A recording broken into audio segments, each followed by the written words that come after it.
Speaking of education, I'm guessing that might be one of the top three issues that you see facing our state. Absolutely. Maybe expand on that a little bit, and then give me another two that you think are something that we need to keep an eye on.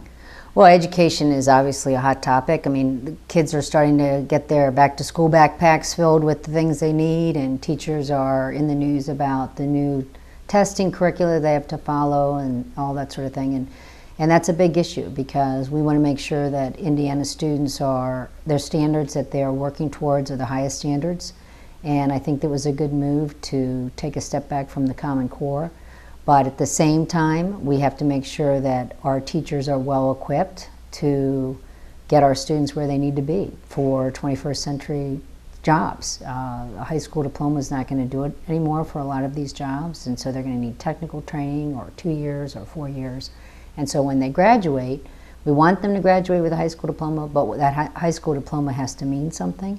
And so that's why it's really important that these degrees, that these curricula rather, and these standards that we have are really going to be fitting the students and where we are today, not 30 and 20 years ago, because those jobs don't exist anymore. So it has to be funded appropriately, but at the same time, we have to make sure that parents have a choice. You know, parents are the primary educators, and we need to make sure that the parents are part of the decision-making process, which has not always been the case in the past.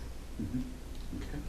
And what are a couple other issues that you see that are up there for us to consider and keep an eye on and work on? Right. Well, education, that'll still be an ongoing issue because of the voucher system, this whole issue of choice, that's going to go on, and how the charter system is working. And of course, with college, it's 60% of the state's budget. So that's going to dominate, I think, any budget year because who's ever elected, and I hope it's me, this coming legislative session is a budget year.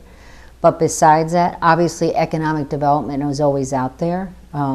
Indiana was at the forefront with high-paying jobs 30 years ago. Those jobs don't exist. So, you know, we are one of the most successful states in the term Rust Belt, and there's a reason for that because our Republican governors have been very aggressive in moving towards economic development packages that attract businesses here. So we need to keep working on that. That's a big one. And then always you have infrastructure issues.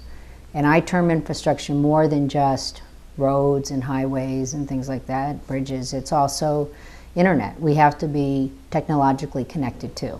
And sometimes that takes some money, but we need to make sure that our businesses have that infrastructure in place as well because you know, you don't just send things by trucks and train, you also have to send them wirelessly, so to speak. So